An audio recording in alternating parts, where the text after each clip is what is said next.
እንግዲህ ከሩታ የተወለደው ልጅ ያንተ አለመሆኑን በማስረጃ ይዘን የመጣ ነው። ይህ ነገር ነው ልነግርህ። በቃ በጣም ጨንቆኝ የነበረው ማለት አልገባኝም። በቃ የሩታ ልጅ ያንተ እንዳልሆነ ዜና ሰምተን የመጣ ነው።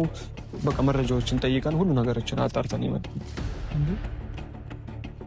ታዲያ እኔ ካልሆነ የሩታ ልጅ የማን ሊሆን ይችላል? እሱ ነው ግራ ያገባን። እኛ መጀመሪያ የሚወራው ወሬ ያለ የሩታ የአብርሃም ልጅ አይደለም የሚባል ነገር ስለነበረ ልናጣራ ሲጠይቁን ያገኘነው መረጃ ልጁ ያንተ እንዳልሆነ ነው። ስለምን መረጃ ነው የምታወራው ብሩክ? እንዴ እኔ እኮ ሩታን ከአንተ በላይ ጠንቅቄ አውቃታለሁ አይደለ እንዴ? በቃ እኔ ስለምተማመንባት ይሄ አሁን የምትለው ነገር ውሸት ነው። በቃ በእርግጠኝነት ውሸት ነው። ግን አሁን የሕክምና ማስረጃም እንግዲህ አባት ነኝ የሚልም ሌላ ሰው እንዳለን የሰማነው ነው። ልጁ ቁርጥ ራሴን ነው የሚመስለው። ከፈለክ ፎቶ ላሳይ ይችላል። አብርሽ እሱ አይደለም መቼም የሰው ልጅ ነው ብለህ ይሄ ልጅ እንትን ልትለኝ አትችልም። ጓደኛም ትሆነኛለህ፣ ከጎኔ ሆነ ታጽናናኛለህ አምላኬ። ወይ ጉድ! አረ ግን እነኚህ ልጆች ህይወት የላችሁም እንዴ እናንተ? እኔ እኮ ግራ ገባኝ ነገር። ቆይ ህይወት የላችሁም ወይ? የምትኖሩት የምትሰሩት ስራ የላችሁም? አሁን ትላንትና ማታ የተወለደ ልጅ ጋር ፕራንክ ለማድረግ ልጅ ያንተ አይደለም ልጅ የልጅ አባት ማለት ወረቀትን ሰጥቷል። አንተ አፋር ብላ የምር ይሄ ብሩክ የምትባል ሰውዬ ማለት ነው ክርስቶስን የሌለ ጅል ነከሽ። ቲ ምንድነው ይሄ? ህይወት የላችሁም ወይ? የምትኖሩት ህይወት የምታስቡት ለነገ እናንተ ለራሳችሁ አታስቡም? እንደምትረ ቅንቅን ልጁ እኮ አድጎ እኮ ይሄንን ቪዲዮ ያያሉ እኮ። እናንተ ግን ማለት ነው ማውራትን ትችላላችሁ፣ ማሰብን አትችሉም። እሺ ጅል ሲያስጠላ በእናታችሁ እናንተ ሲጀምር ማለት ይሄ ጭንቅላቲክ ላይ ያሰብከው ነገር ነው። ፕራንክ ነው ብለ ለመናገር የመጣው ለመናገር መጣ እንጂ አንተ ሲጀምር ጭንቅላቲክ ላይ ያለው ነገር ነው። ጉድ ሹሃ ቲ ሃያ ወይነት ወላ ክልኮን ያን መብተፈሞ ቲ ሹሃ ምን ሼ ነው? ምንድነው? አልገባኝም። ምን አስረዱን እስቲ ቤተሰብ ምንድነው የምታወሩት እንዴ? ታው እንጂ ልጁ ይደግ መጀመሪያ በሰላም። ኧረ አባቴ አምላክ ሆይ ድረስልኝ። አይ እንደ ዘንድሮማ በጣም ነው የገረመኝ። ክርስቶስን በጣም ነው የገረመኝ። ወፍ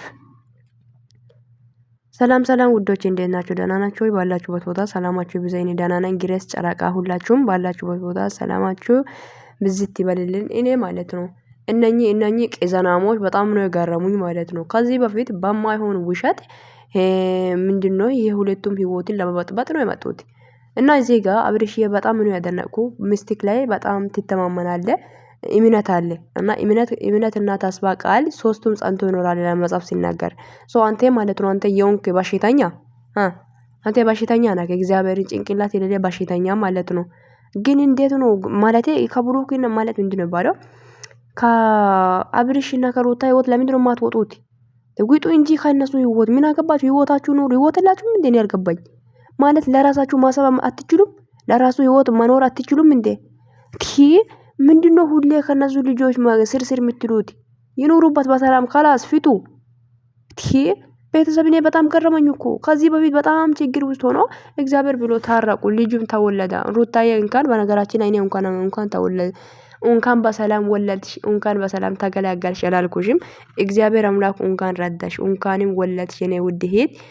የምር እኮ ነው ደስ ይላል። ልጅ ማለት ጸጋ ነው። ልጅ ክብር ነው። ልጅ መጠሪያ ነው የሚባለው አይደል? ያው እንደዛ ነገር ሶ እንኳን ወለድሽ አብርሽ። አንተም ደግሞ እንኳን ደስ አልክ የኔ ወንድም።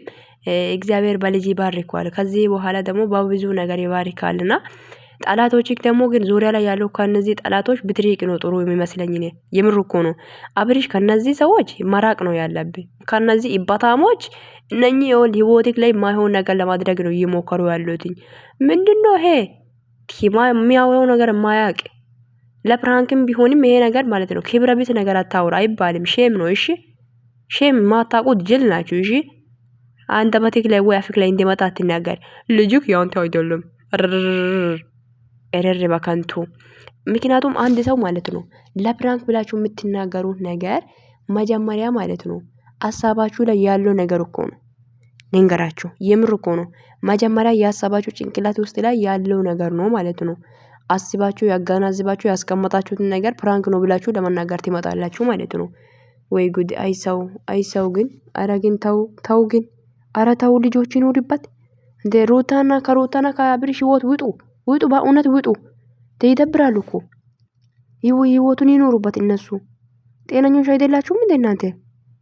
ህይወት የላችሁም ወይ? ቤተሰብ የላችሁም ወይ? የምትኖሩት የምታስቡት ለእናንተ ጭንቅላት የላችሁም? ለራሳችሁ የምታስቡት ከነዚህ ልጆች ህይወት ውጡ። በቃ ይኖሩበት እነሱ። በፕራንክ ምን በምንም ምን አትምጡ። እኔ በጣም እኔ የቡታጀራ ሰዎች ምንም ነው አልተመቸኝም። እግዚአብሔር በሩታና በአብሬሽ መሀል ላይ አትግቡ። ክርስቶስን አትግቡ። ይደብራል። ከዚህ በፊት እኮ ማለት ነው ኤፋና ሄሚ ከዚህ በፊት ሳይጋቡ በፊት ነበሩ እና ሙቢነ ግን እነዚህ ሰጋጤዎች ከመጣችሁ በኋላ ነው እኮ ልጆቹ መበጣበጥ የጀመሩት። ባጭባጫ ዘልዛላ ሁላ አረፎቹ ተቀመጡ። እንደ ልቧ ይሰብራል እኮ ሩታ ልቧ ይሰብራል። ምንድነው? ምን አስባችሁ ነው እንዴ?